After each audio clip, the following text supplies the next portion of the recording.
یہ صرف ایک تصویر یا ہاتھ کا اشارہ نہیں ہے، یہ ایک ایسی کہانی ہے جہاں ایک نوجوان اداکارہ سوشل میڈیا کی توقعات اور عوامی جذبات ایک ساتھ آ کر ایک بحث پیدا کرتے ہیں۔ جب لفظ الومیناتی جیسی رازدار اصطلاح سامنے آتی ہے تو انسانی تجسس، خوف، عدم تحفظ اور رد عمل شروع ہو جاتے ہیں، اور اسی وجہ سے یہ چھوٹا سا معاملہ ہانیہ عامر اور مشی خان کے بیچ ایک بڑی بحث بن گیا۔ یہ صرف افواہ نہیں بلکہ انسان کے احساس وقار، ذہنی دباؤ اور اظہار رائے کا دھارا ہے۔ السلام علیکم، میں ہوں ذیشان بشیر اور آپ دیکھ رہے ہیں سنو ایکسپلینز۔ حال ہی میں سینئر اداکارہ اور سوشل ایکٹیوسٹ مشی خان نے انسٹاگرام پر ہانیہ عامر کی کئی تصویریں شیئر کی جن میں وہ ہاتھ میں خاص اشارہ کر رہی تھی۔ مشی خان نے ان اشاروں کو الومیناتی علامت کے طور پر پیش کیا اور سوال اٹھایا کہ ہانیہ اکثر ایسا کیوں کرتی ہیں۔ یہ پوسٹ سوشل میڈیا پر تیزی سے پھیلی جس کے بعد ناظرین میں بحث چھڑ گئی۔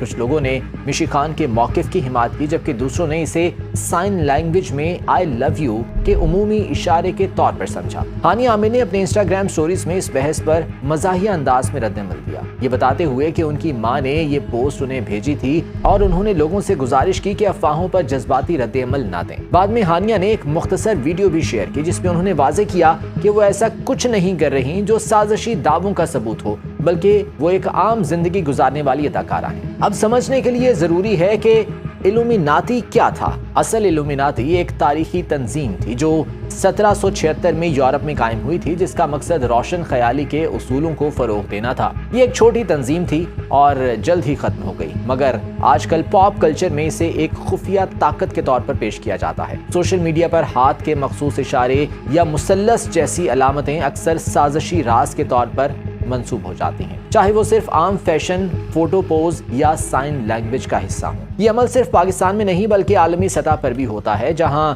لوگ چھوٹے اشاروں کو بڑی معنویت دینے لگتے ہیں۔ لیکن اصل سوال یہ ہے کہ یہ بحث صرف تصویر یا اشارے تک محدود کیوں نہیں رہی؟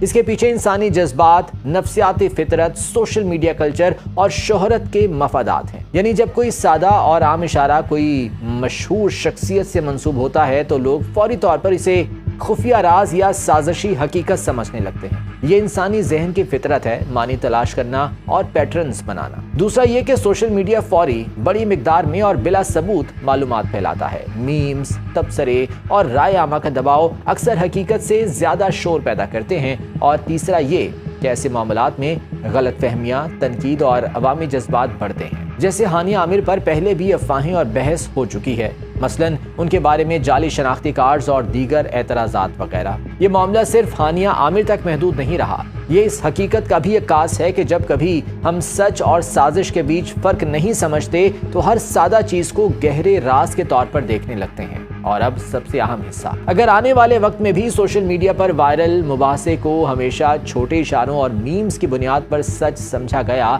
تو مستقبل میں اور بھی غلط فہمیاں، تنقید اور سازشی نظریات پیدا ہو سکتے ہیں۔ یہ وہ سلسلہ ہے جو صرف شخصیت یا شہرت سے آگے نکل کر عوامی سوچ اور معلوماتی ماحول کو متاثر کرتا ہے۔ یہ واقعہ صرف ایک مذاق یا بحث نہیں ہے بلکہ ہمارے انٹرنیٹ کلچر، انسانی تجسس اور سچ سمجھنے کی صلاحیت کا آئینہ ہے۔ یہ ہمیں یاد دلاتا ہے کہ ہر وائرل نظریہ حقیقت نہیں ہوتا۔ حقیقت تک پہنچنے کے لیے ہمیں ثبوت، سیاق و سباق اور سمجھ بوجھ کو سامنے رکھنا چاہیے، نہ کہ صرف افواہوں کو۔ اجازت دیجیے، اللہ نے کے بعد۔